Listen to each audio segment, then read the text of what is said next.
There is a moment no one prepares men for. It doesn't happen in court. It doesn't happen when the papers are signed. It happens years later, when you see her again, not angry, not crying, not even blaming you anymore, just hardened, colder than before, different in a way that feels irreversible. Tonight's question isn't meant to attack women. It's meant to expose a psychological pattern most men are never warned about. Because when marriages collapse, men lose homes, routines, and access. But women often lose something else entirely: identity stability. And that loss doesn't explode instantly. It unfolds slowly, quietly, predictably. This is why so many divorced wives don't move on the way society claims. They don't become freer. They don't become happier. They don't become empowered in the way Instagram promised. Instead, they end up somewhere very specific. Not because they're weak, not because they failed, but because modern dating psychology pushes them toward an emotional outcome no one wants to talk about. Tonight, we break the illusion, not with bitterness, but with clarity. This is why divorced wives always end up like this. And once you understand it, you'll never see modern relationships the same way again. Part 1. The identity collapse nobody talks about. Marriage doesn't just connect two people. It anchors identity. A woman inside marriage isn't just a partner. She's a role, a position, a narrative. Wife, chosen, committed to, embedded in a shared future. When divorce happens, society frames it as freedom. But psychologically, it functions more like identity amputation. Here's the uncomfortable truth. Most people don't build identity internally. They build it relationally. They define themselves by how they are seen, how they are chosen, how they are prioritized. Marriage provides a constant mirror. Divorce shatters it. At first, there's relief. Silence instead of arguments. Control instead of compromise. Validation from friends saying, "You deserve better." But then the deeper question arrives: who am I now? Modern culture offers divorced women a scripted answer. Be independent.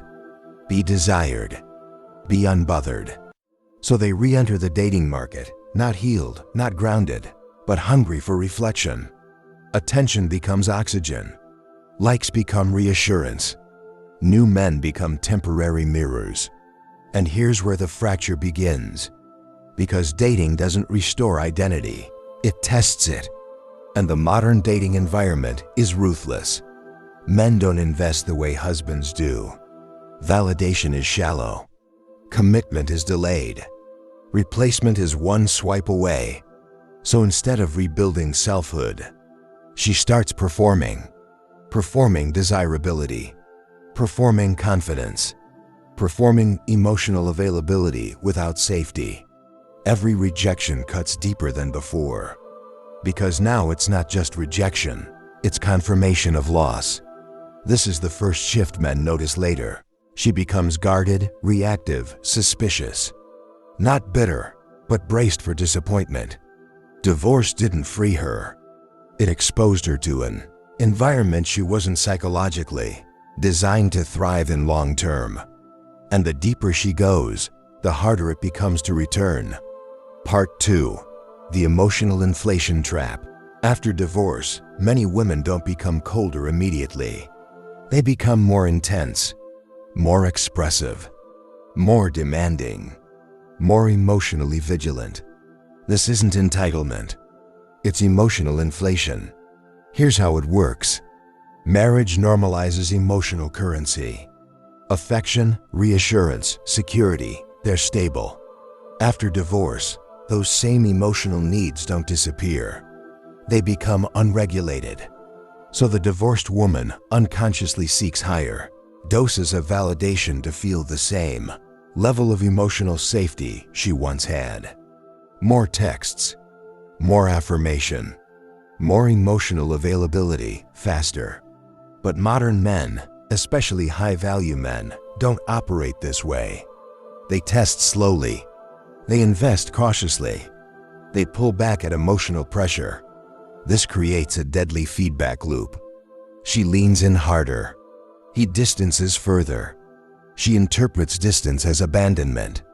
He interprets intensity as instability. No one is evil here, but the dynamic is fatal. Over time, this pattern conditions her nervous system. She becomes hyper-aware of shifts in tone, reads silence as rejection, reads boundaries as disinterest, and eventually, she stops trusting calm. Peace feels unfamiliar. Stability feels boring. Emotionally available men feel suspicious. So she gravitates toward emotionally unavailable men because unpredictability feels familiar.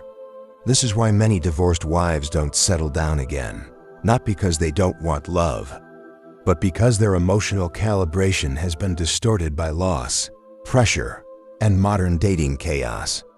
Men later describe them as hard to please, always testing, emotionally draining. But the truth is simpler. She's negotiating with a nervous system that never fully recovered from collapse. Divorce didn't make her broken. It made her overstimulated without safety. And unless that pattern is consciously interrupted, it doesn't fade with time. It solidifies. Part 3. When resentment turns into identity armor. After enough failed connection, something subtle hardens. Not hatred, not rage. Resentment disguised as self-respect. This is the stage most men encounter years later and can't quite explain. She speaks in absolutes now. Men always. Relationships never. Marriage is just a trap. On the surface, it sounds like wisdom, experience, growth, but psychologically, it's identity armor. Here's the truth few admit. Pain that isn't metabolized turns into ideology. Instead of processing loss, disappointment, and unmet expectations, the divorced woman often reframes them as proof of superiority or enlightenment. She didn't lose. She woke up. She wasn't abandoned. She escaped. This reframing protects the ego, but it also freezes emotional development. Because once resentment becomes part of identity, vulnerability feels like betrayal of the self. So she builds rules. I'll never depend on a man again. I don't need anyone. I'm too strong for attachment. These statements sound empowering. But strength that forbids softness is not strength, it's defense. Men sense this immediately. Conversations feel transactional. Affection feels conditional. Connection feels like an interview, not an experience. And here's the tragic paradox. The more she insists she doesn't need a man, the more she secretly craves proof that one would choose her anyway.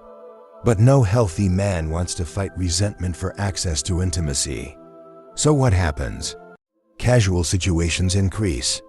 Short-term validation replaces long-term bonding. Depth is replaced by control. She's no longer seeking partnership. She's seeking emotional leverage. And leverage kills love. This is where many divorced wives end up. Emotionally, self-sufficient on the outside. Chronically dissatisfied on the inside. Not because they failed at love, but because resentment became safer than hope. Part 4. The masculine-feminine reversal spiral. Marriage regulates polarity. It balances masculine direction with feminine openness, structure with softness, stability with surrender. After divorce, that polarity often collapses. Why? Because survival requires control, and control is masculine-coded energy. The divorced woman learns to plan everything, protect herself emotionally, lead interactions, set rigid boundaries without flexibility. Again, not wrong, not immoral, but psychologically costly. Over time, living in constant self-protection rewires attraction patterns. She becomes uncomfortable receiving, suspicious of provision, irritated by leadership. Men who offer direction feel controlling. Men who lead feel threatening. Men who want commitment feel limiting.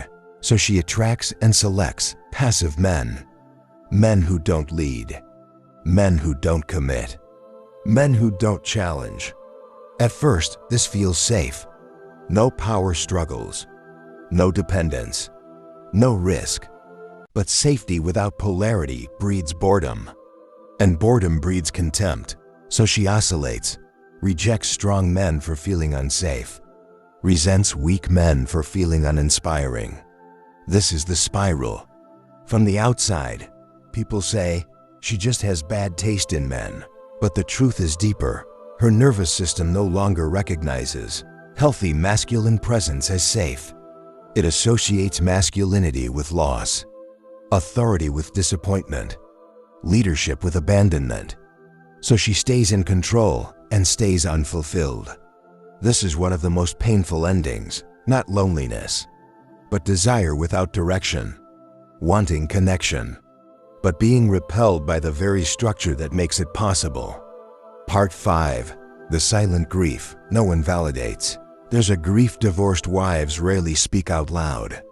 Not missing the man, not missing the marriage, but mourning the woman they were allowed to be inside it. The version of herself that could soften, that could trust, that didn't have to be vigilant. Modern culture offers no language for this grief. Instead, it offers slogans: glow up, level up, never settle. So she smiles, she posts, she performs resilience. But grief that isn't named doesn't disappear. It leaks. It leaks as cynicism, as impatience, as emotional numbness. Years later, when she sees her ex or another married couple, the ache isn't jealousy. It's recognition. Recognition of a timeline that closed. A version of herself that no longer feels accessible. This is why some divorced wives become harsh critics of marriage. Not because it's bad, but because it reminds them of something they lost and can't safely mourn. Men feel this energy. They feel the weight, the guardedness, the emotional fatigue, and they step back not out of cruelty, but because connection requires emotional permission, and she hasn't forgiven life enough to give it. Part 6. The final emotional destination. Controlled detachment. After years of cycles, hope, disappointment, self-defense, brief connection, withdrawal, most divorced wives don't end up heartbroken. They end up detached with preferences. This is the stage no one warns men about. She no longer dreams loudly. She no longer expects deeply. She no longer fights for emotional repair. Instead, she curates. She curates interactions, curates emotional exposure, curates men the way people curate entertainment, something to fit a mood, not build a future. On the surface, this looks like confidence. She's calm. She's composed. She's unbothered. But psychologically, it's controlled detachment. This is what happens when a person learns that full emotional investment leads to identity loss. So they stay half present, half available, half alive in connection. Men feel it instantly. Dates feel pleasant but hollow. Intimacy feels technically open but emotionally closed. Nothing is wrong, yet nothing deepens. This is why men often say, "She's nice, but something's missing." What's missing is risk. She no longer risks being chosen. She only allows being selected temporarily. Because temporary attention doesn't threaten the self. Commitment does. At this stage, she often believes she's healed. After all, she's not crying anymore. She's not angry. She's not desperate. But healing isn't the absence of pain. It's the return of capacity. And her capacity to bond has quietly shrunk. This is the ending many divorced wives arrive at. Not misery, not fulfillment, but emotional minimalism. Enough connection to avoid loneliness. Enough distance to avoid vulnerability. And once this pattern stabilizes, it becomes very difficult to reverse. Because reopening the heart would require grieving everything she worked so hard to suppress. Part 7. Why men misinterpret this. Most men misunderstand this stage completely. They assume she just wants fun. She's finally independent. She doesn't believe in commitment anymore, so they adjust. They invest less. They stay casual. They mirror her detachment. And unknowingly, they confirm her deepest belief that depth is unsafe, that men don't stay, that emotional surrender is a losing move. This is how cycles perpetuate. Divorced wives don't damage men intentionally. Men don't abandon divorced wives maliciously. Both are reacting to invisible wounds. But here's the brutal truth men must hear. Getting involved with someone who has not consciously processed divorce psychology will cost you emotional energy you can't recover. You'll feel tested without knowing why, restricted without explanation, held at arm's length while being expected to prove consistency. And no matter how stable you are, you'll feel like you're auditioning for access to a door that never fully opens. This is why many men walk away confused. Not rejected, just unsatisfied. They didn't fail. They encountered someone living in post-loss adaptation, not presence. Understanding this saves men years. It teaches you to stop trying to heal what isn't asking to be healed, to stop offering depth to those operating on emotional rationing, to stop mistaking composure for readiness. The lesson men must carry forward. This story is not about blaming divorced wives. It's about understanding what unprocessed loss does to the psyche. Marriage shapes identity. Divorce fractures it. Modern dating rarely repairs it. So here is the lesson for men watching. Choose women who can receive peace without suspicion. Choose women who don't need control to feel safe. Choose women whose independence doesn't punish intimacy. And more importantly, build a life where your identity is not dependent on being chosen at all. Because the real danger isn't divorce. It's entering relationships without psychological awareness. The men who suffer most are not the ones who lose love. They're the ones who mistake emotional armor for emotional maturity. If this video gave you clarity, not comfort, that's intentional. Clarity is protection. Stay aware. Stay grounded. And never build your future with someone who hasn't made peace with their past.